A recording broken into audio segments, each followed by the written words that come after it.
The Gettysburg Campaign was fought from June 11 through July 24, 1863. The regiment was commanded by Colonel Arthur F. Devereux.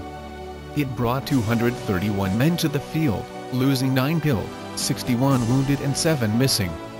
Colonel Devereux noted that the opening shot of the artillery barrage preceding Pickett's charge struck Lieutenant S.S. Robinson of the 19th, cutting his body nearly in two, killing him instantly. While there is no doubt of Robinson's death, there are 4 other contradictory accounts of that first shot, including one by the 19th's own Lieutenant J.B.G. Adams, who claimed to have had the shot pass over him while lying in a field hospital just behind the line's 19th Massachusetts Volunteer Infantry.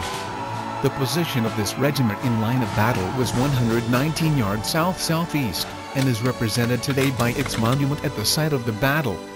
The 19th Massachusetts and 42nd New York regiments were the first troops to attack Pickett's division in flank. Passing at this time Colonel Devereux, commanding the 19th Massachusetts Volunteers, anxious to be in the right place, applied to me for permission to move his regiment to the right and to the front, where the line had been broken.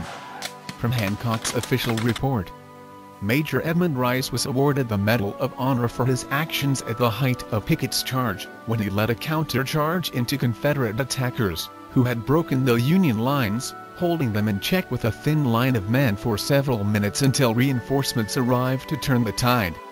He fell severely wounded, the officer nearest the enemy. The regiment captured the colors of the 14th, 19th, 53rd and 57th Virginia Infantry Regiments. The previously mentioned counts of the regiment were taken from George R. Stewart, Pickett's Charge, A Micro-History of the Final Attack at Gettysburg, July 3, 1863, page 126. The following page references were taken from the history of the 19th Massachusetts Regiment previously mentioned. Pages 223. The regiment returned, made at Uniontown, reads as follows. Company H Captain J.G.C. Dodge, promoted from First Lieutenant, Vice Weymouth, discharged, to date April 4, 1863. On page 232, it was written, as the enemy fell back, the sun was just setting. Its rays lighted up the smoke which hung heavily in front, with a lurid glare. The rebels are seen running hither and thither, loading and firing. It is all in a natural scene. In this action Captain Dodge, Lieutenants Adams and Stone were wounded, and several men were killed and wounded.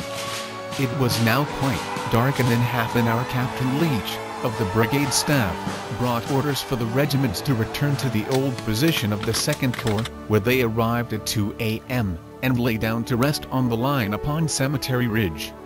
The 3rd Corps formed its new line upon the ridge to the left, and details from both corps bore off the wounded from the field. Colonel Devereux, commanding the regiment, says of the action of the men on this day, the most tried and veteran troops are never expected to march deliberately with a fire in their backs.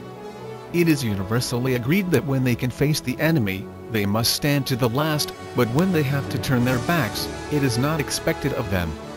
I have always felt that, although on the following day, July 3rd, the 19th did a magnificent thing, brilliant act, as it was for a test of soldiership, of a character most unexampled, what they did on the 2nd day takes higher rank.